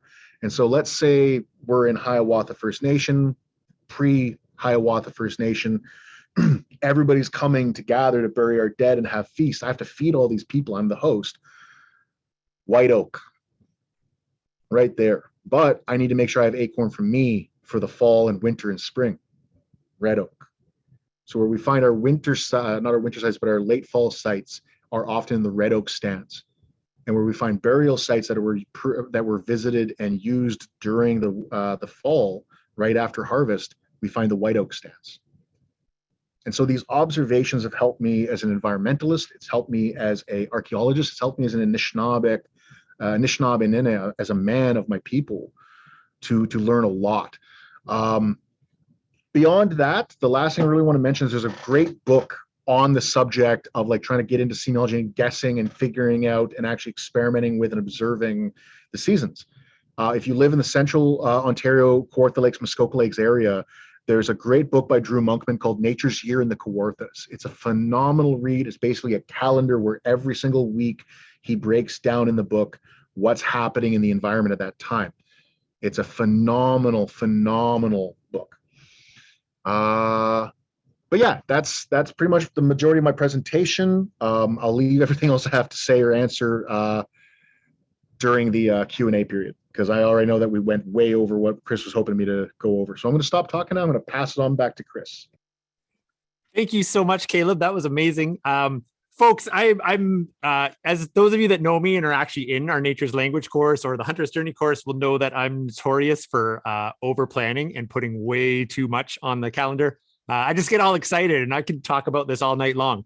So we're at 9:30 right now. I know some of you, that was when we said the program was going to end. So if you need to roll, we understand and know that the replay is available, but we're going to go for a little bit still. It's probably going to be closer to 10 by the time we wrap up.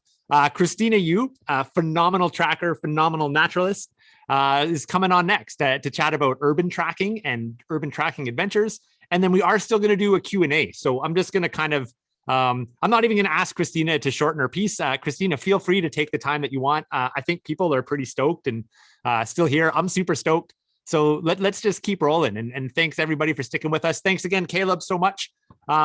Check out, if you just search in any search engine, the Canadian Bushcraft podcast, you can learn a ton more about Caleb. And I think he threw some links in there as well. And over to you, Christina Yu. Thanks so much for coming on and joining us. Christine's my partner in the Nature's Language course and community that we run. I met her years ago on a dog sledding expedition. She showed up and started coming to classes, and then we became friends and then started teaching together. So it's such an honor to have her on here this evening with us. Thanks, Chris. Can you give me a thumbs up if you can hear me? Excellent. All right. Thanks so much. Okay, I'm going to share my screen and we'll see whether or not this comes up. Okay, can everyone see this? All time for folks that don't know that. So I'll concur. Okay, can everyone see the slideshow? We're good. Yeah. All right, we're good. All right, thanks so much. Okay, so Chris asked me to do a little presentation about urban tracking, but I deliberately misinterpreted that or reinterpreted that to be a presentation about urban trackers, because I really thought it would be inspiring to talk about the story of how a member of my family came to learn a little bit more about nature. And that member of my family is my mom. So once upon a time, about 10 years ago, I was enrolled in this program called the Tracking Apprenticeship. And the Tracking Apprenticeship is something that's run by my friend Alexis Burnett through his company Earth Tracks. And what we would do is we'd go out onto the land, track 1 weekend a month for 10 months out of the year. And we'd go out all day Saturday, all day Sunday. And in between, we'd have all these homework assignments. Now, I was super into tracking. That's thanks to Chris, my mentor. This is the first program of its kind that ran in Ontario, and I was actually its first graduate. So for a while there, I was really pushing that tracking edge. So every week I'd be going out tracking, often multiple times a week. And there was a period when I was probably going out pretty much every day. And this is my mom here looking out the front door. I would always invite my mom to come with me, but she would always say no. And I would say, but there's so many interesting things out here. But you know, to be a little honest to us trackers, you know, the most exciting day of tracking in technical language sounds a lot like the most boring day of tracking in tracking language. Like I can say, oh, I followed this red fox from a direct register trot into an overstep walk, into a straddle trot, into a transverse lope. And it sounds awful. It's in one ear and out straight the other. And my mom was not interested in that. And I do not blame her one bit. So, you know, I could get her to the door, but I couldn't get her out the door. And, you know, that's a little bit my fault. That's fine. When people, my mom is actually from Hong Kong. She was born in the south of China. She grew up on a farm, but very shortly after that, she moved to Hong Kong. And if you know about Hong Kong, you know that it's one of the densest urban cities in like the entire world. I think the current population is 6 million people. It dwarfs ours by 3 times. And like Hong Kong is a British colony. And so my mom has that typical Western view of wildlife. She likes her plants in botanical gardens. She likes her backyard organized in flower beds. And she likes her wildlife, you know, kind of out there, you know, away from her. The moose are out there, the wolves are out there. What's here in the city is the squirrels and the pigeons and the sparrows and so on and so forth. Now, my mom is super cute. I often call her so cute and vicious. And she says, I'll take the vicious, because people don't see the vicious part. They see the cute part most times. But she definitely has very strong opinions and like very set views. And, you know, I'm often the recipient of those views, which I think is hilarious. Most people aren't, but she's definitely that typical Asian tiger mom. If she's not comfortable, she'll let you know it. And yeah, if you see her on the street, do not approach because she bites.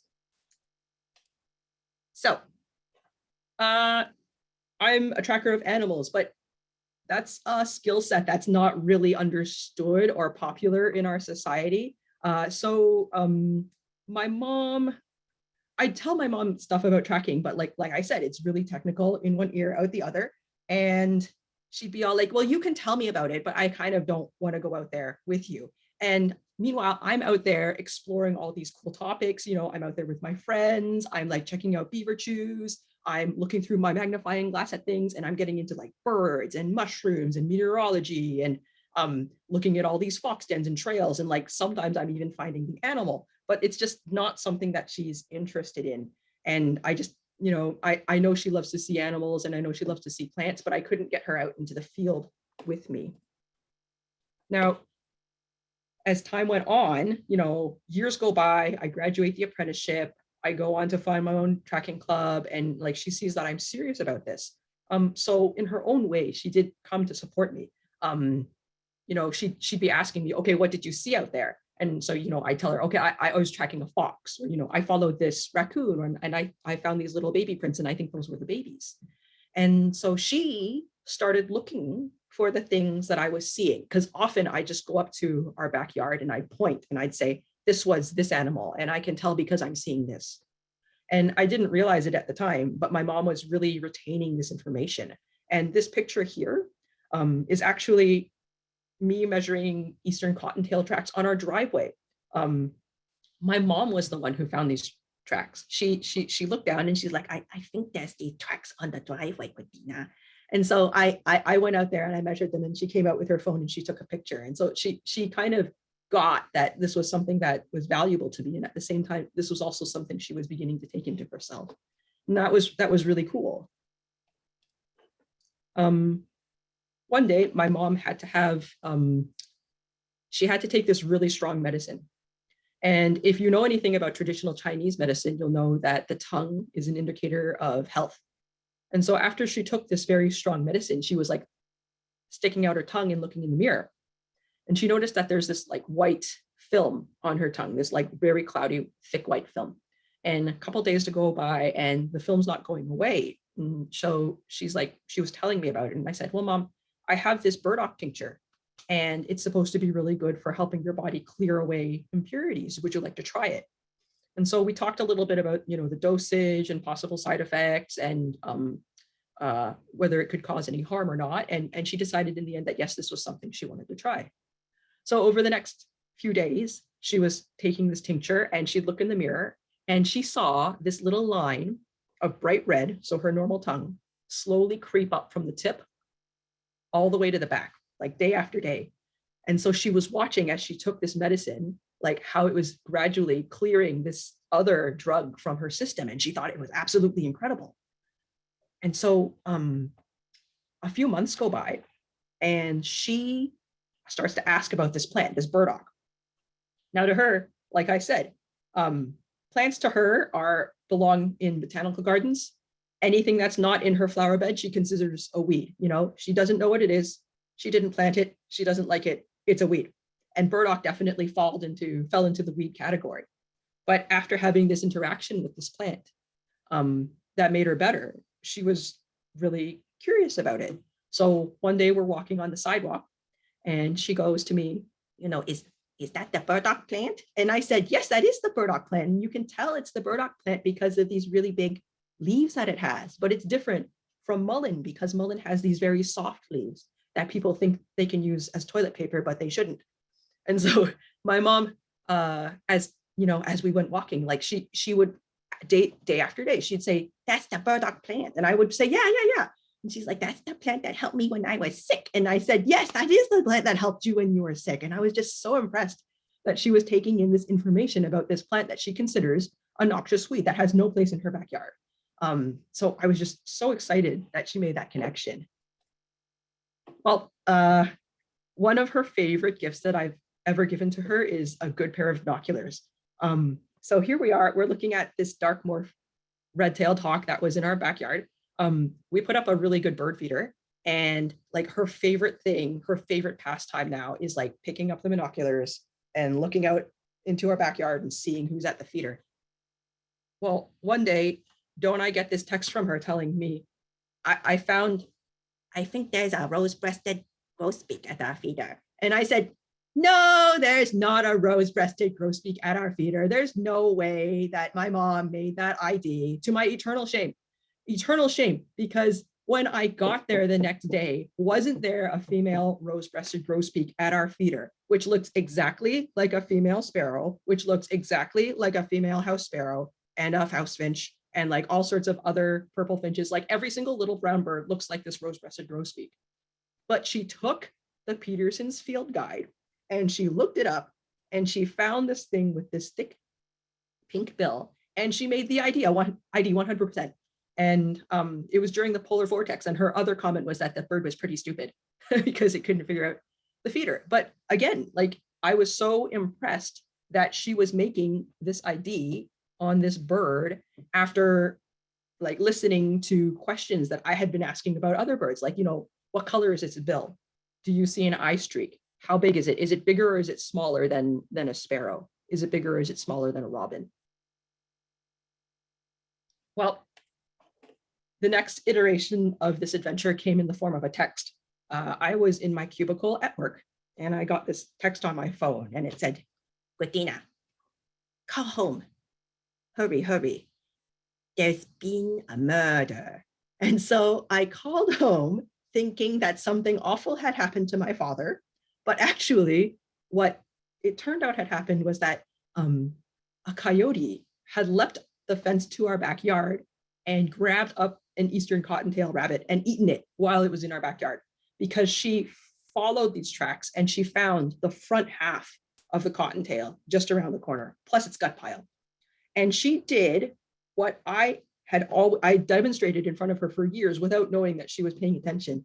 She took a ruler and she stuck it next to this track and she took a measurement and then she photographed the track with the ruler and she texted it to me so that the two of us could identify it together and figure out this crime scene. So I was just so blown away that without even trying to, my mom had become an animal tracker, first by connecting with plants and then by connecting with birds and then by connecting with tracks and animals. Well, I knew this was absolutely true. She was definitely an animal tracker when just a couple of weeks ago, we were out of town at our cottage. And yet all I did was I asked her, Mom, do you want to follow these deer tracks? Because there were fresh deer tracks after this snowfall. And she said, well, she didn't say anything. She just started to follow them. And she went from the trail right in front of our cottage, like all the way around the driveway, about 200 meters. And she was the one in the lead. I didn't help her at all, but she just followed them and she was making these comments. She was saying, I think there's more than one deer. And she was saying, I think this is made less than 24 hours because there wasn't any fresh snow in them, but there was dirt on top. So we knew that it had happened after the snowfall, but before the snowplow had come and sprinkled all this dirt for grip. And I just want to say, I'm just so blown away and proud. So my mom is from halfway around the planet, literally halfway around the planet, came to Canada in the 70s, has lived in cities all her life, not just Toronto, but a city that's 3 times the size of Toronto. She has a backyard, but there's no such thing as a backyard in Hong Kong. Has never gone backcountry camping, has never spent more than a couple of years outside of the city, did not grow up knowing our plants, did not grow up knowing our animals or our wildlife, not at all. But in her retirement years, and now several years past that, through connection, she's come to know the planet around her much better and enjoy it and be aware of it. And now through that, she's sharing it with my dad. And this is them both looking at the moon and the Mid-Autumn Festival last year, also at our cottage. And I think that's just so sweet, because the name of Chris's course is Nature's Language. And I think I was reading this book, it was called The Swerve, and they were talking a little bit about the attitude of Greek philosophers way back in the day. And one of the things that really struck me was that a human, in their opinion, a human was not being a human unless they were connecting with others. And I just find it so interesting that my mom connected with nature by connecting with me, like not necessarily with tracks, not with birds, not with plants, but first with me and then with them. And so I'm hoping that the story that I told you shows you that no matter how old you are, how young you are, where you're from, where you live, you can form all sorts of connections with everything around you, and create a community that helps you connect with the planet Earth. Yeah, and so that's my story part. But Chris insisted that I do a practical part, so get ready to change gears. All right, so there's a bar. If you're watching this on the screen, there's like me that's really tiny on the side and the slides that are really, really big. You might want to slide. You might want to grab that bar and pull it across so that it's about 50-50, because I'm going to be using my hands to show you something. Okay, so something that I like to teach people who are just getting into tracking is how to tell left from right and from front from hind. So in this track set, all 4 tracks are showing. That means the lefts and the rights and the fronts and the hinds. And so first, let's try to tell lefts from rights. What we're going to do is we're just going to draw a line straight down the middle of this track set, okay? And naturally, the left tracks are going to be on the left side of the track set. The right tracks are going to be on the right side of the track set. Okay, so far, so good. Next question, how do we tell front from hind? Well, we're going to do a similar thing. We're going to imagine like the body of the animal that we think made this track. And we're just going to draw an imaginary line straight down their middle and think about where is the weight distributed in that animal. In this raccoon, is it the front half of their body that's heavier or the back half of their body that's heavier?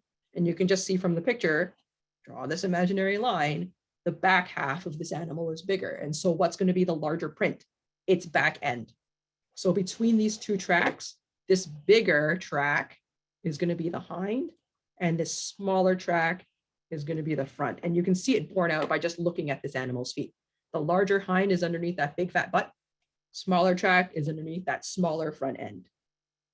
Let's pick a different animal. Here's a coyote. We're going to do the same thing. Draw a line straight down the middle, right? And think about which track is bigger and which track is smaller. Which half of this animal is larger? Which half of this animal is smaller? Well, it looks kind of even, right? And unlike the raccoon, the feet don't exactly look like, one's obviously larger than the other set. So instead, we're going to think about something like a bulldog or something like a greyhound, where they have that big, massive chest. And in the case of the bulldog, those big, heavy jaws and that really heavy skull. It's actually the front half of a dog and also the cat family that carries the most weight. And so it's the front track that's going to be the bigger track. And I could keep going, but we're way over time. So I'm just going to stop there. So just very, very easily, lefts from rights, and using our imaginations, front from behind. So thanks, Chris. Oh my goodness. Christina, you're so fun to have on here. Your storytelling is awesome and so inspiring. I heard a couple people say that in the chat, but I honestly mean that. It's so neat. I mentioned that Christina and I met. She showed up. I used to be a dog sled guide, and she showed up at one of my dog sledding programs years ago. And she was actually at the very first kind of wilderness survival course that I ever took as a student. I think I might have been one of the people that introduced her to tracking. And a number of years ago, we actually did a tracking certification course. We brought up Cyber Tracker International, and a group of us became the first certified wildlife trackers in North America. And Christina joined us as a student on that course, and she actually scored higher than me on the test. And it was a really beautiful moment for me as a mentor and someone that cares about this, when the person that you introduced actually takes the skill set to a level beyond where you did. And one of the things I love about this kind of network that we're putting together here with Christina and Laura and Caleb, and even the participants that show up on these things, with our monthly calls, is everybody has their own kind of passion, their own little piece that they chase, and even within the realm of tracking and nature awareness, it really is a lifelong journey. And it's so inspiring to kind of tap into this collective mind. So yeah, I just wanted to just kind of share that and just give a big thank you, Christina, Caleb, Laura. Thank you so much for coming on tonight. To the whole crew that joined us tonight, thank you so much as well for sticking with us. I know we went over by a bunch, so I really appreciate you sticking around to the end.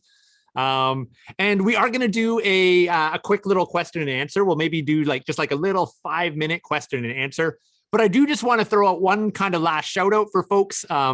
So starting next week, Christina and I are going to be opening up it's open right now, but we're basically taking on our 2022 cohort. And we're going to be meeting once a month for these virtual campfires. We have a whole bunch of pre-recorded stuff. We got the online community, the app, and we're looking to go really deep with a group of folks that want to dive into tracking, bird language, all this kind of stuff. So if that's of interest to any of you, then if you got questions to see whether it's a right fit, I know some people are hesitant with online courses, but I really feel like this is different than your typical online course. We're really trying to build a community, build real relationships, get to know each other on a first name basis. I'm hoping that Laura and Caleb and Alexis Burnett, who Christina mentioned, are all going to be coming on as guests. I mean, Caleb just downloaded that list on us. So hopefully we'll bring him on and do a whole session just with Caleb.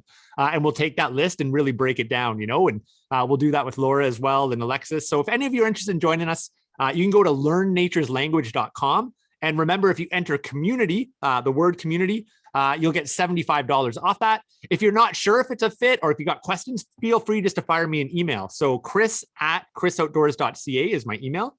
I'm just going to throw that in the chat there, actually, chris@chrisoutdoors.ca. And if you're interested, think about it this week, because we're going to actually close registration. We're only going to do one cohort this year. So registration is going to be closing end of the first week of March, so that we can shift our gear to the first group. So I'm going to play one short video right now, and then think about your questions, and we're going to take just a handful of questions, and then we'll break for the night here. So give me 1 second here, share my screen.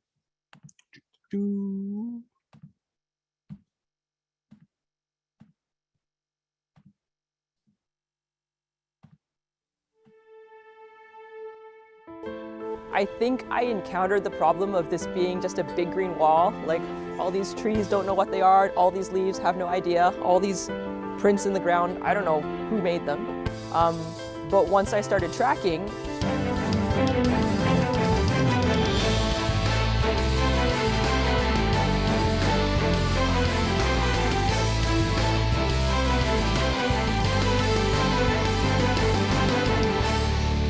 This is an ancient skill, probably the oldest skill that has existed on the planet amongst humanity. And tracking became for me not just a skill to utilize out in nature, but also something that I could use for my own personal growth. I know not just wildlife tracking as I learned about, following the tracks, but you learn about wildlife behavior. So for me, going out in the woods on my own, I know all of the potential species that are out in the landscape.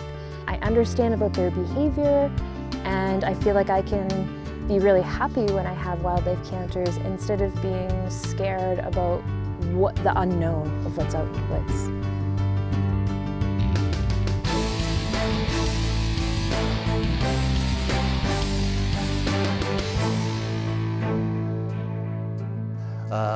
Saw some wolves, 3 of them, out onto the lake, and I just put on my clothes as fast as I could and snowshoe and went out onto the lake.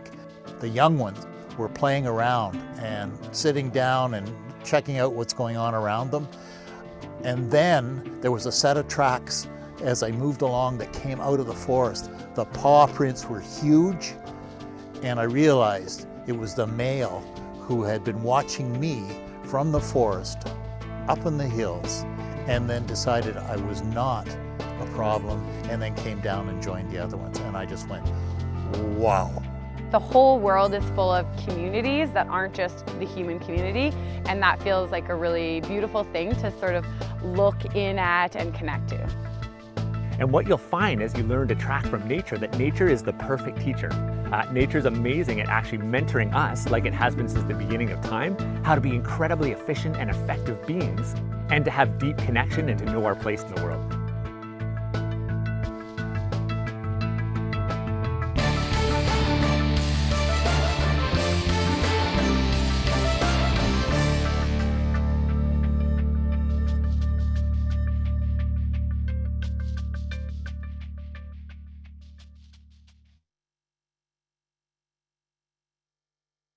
What are you on? All right, so I'll leave the sales pitch there. The running the courses are how we pay for doing this free stuff. So if you like supporting our work and you want to go on this journey, you can tell we're all very passionate about this. But let's take a couple quick questions. We're only going to stick around for a few minutes here. And I'm trying to figure out even the best way to do this.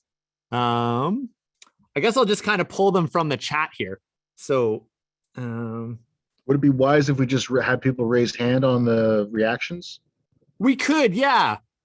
We got a whole list to sort through there, though, to even see them all. So,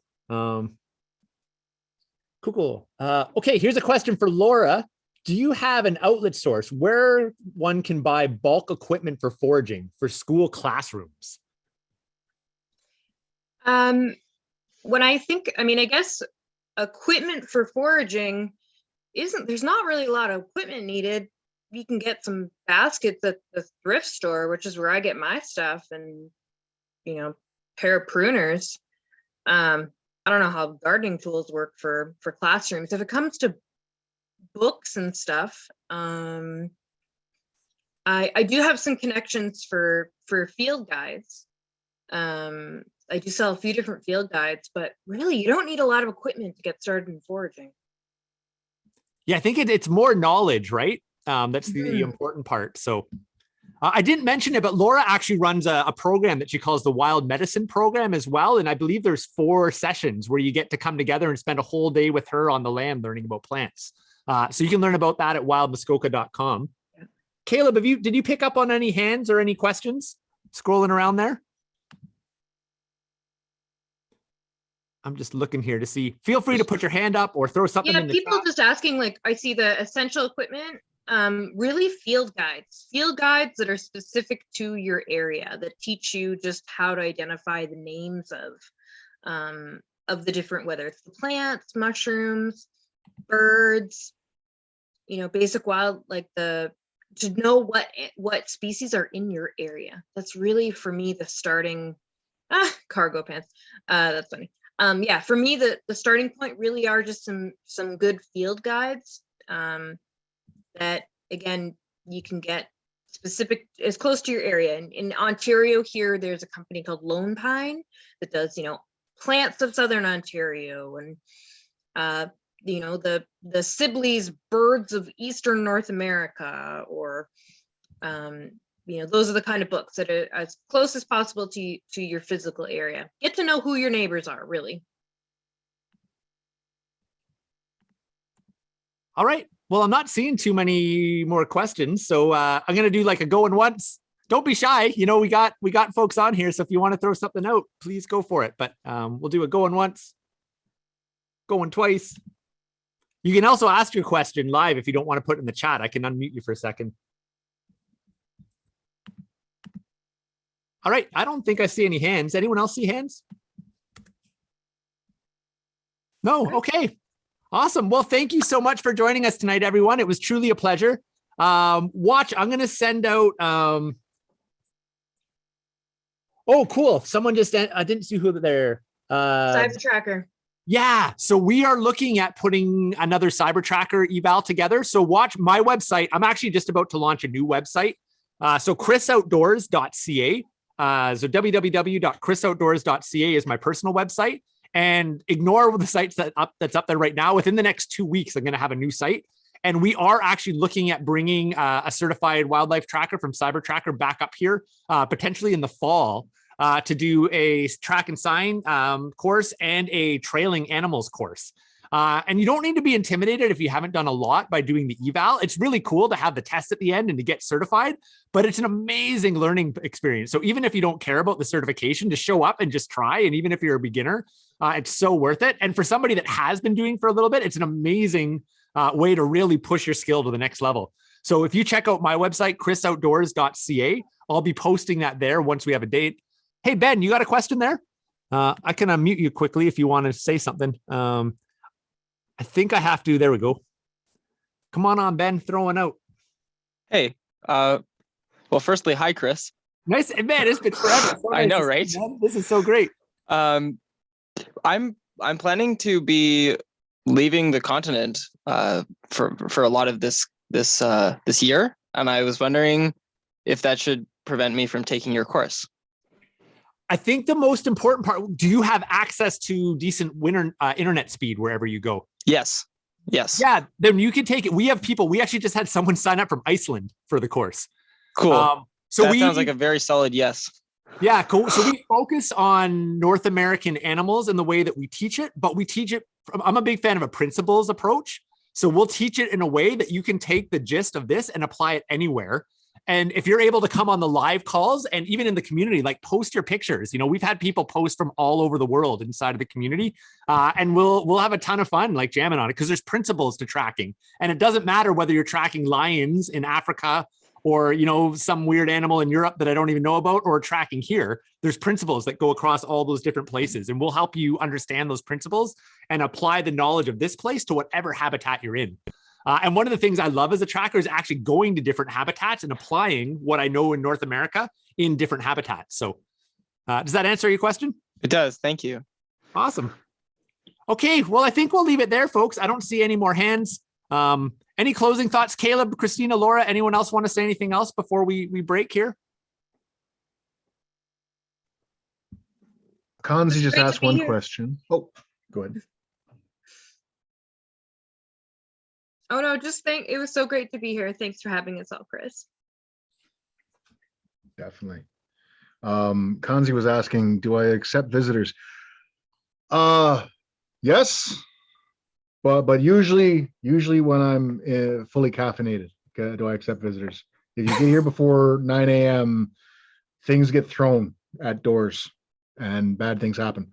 But yeah, we don't have the school running right now. We're actually talking with Chris a couple of days ago about plans to reopen live classes, hopefully by the fall, not right now, just because of how everything is, how my community is focusing on things, and a bunch of other variables. So right now we're not teaching any live courses here in Hiawatha. We are hoping to be teaching courses at another location by this fall.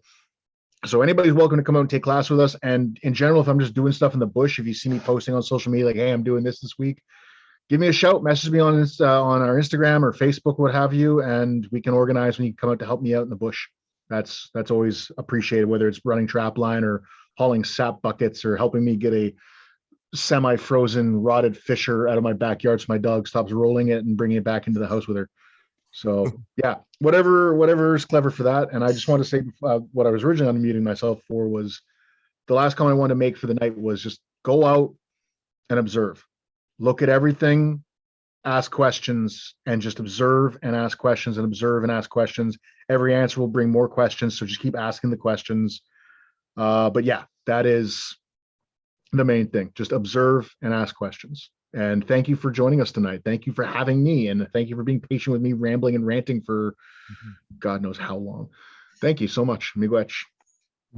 Yeah, if you're not following Caleb on Facebook or the Canadian Bushcraft Instagram, I'd suggest getting on those accounts because Caleb does actually offer all kinds of volunteer opportunities too throughout the year. And often you'll see him posting on there if you want to come and put in some work for the opportunity to just pick up on the little wisdom bombs that he drops that we've all witnessed tonight. And Caleb and I are in chats of doing some live classes, hopefully before this year is out. So those will be posted at that new Chris Outdoors site when it comes out as well. So love your rambles, Caleb. There's a good comment. I love your rambles too. So anyways, I'll leave it there for the night. We could just keep rambling all night, as you know, but we won't. So thanks so much, everybody. Hopefully we'll see some of you in the Nature's Language course, community for $75 off. Otherwise, hopefully we'll see you on future events like this, and we'll see you in person sooner than later. So have a good night, everybody. Cheers.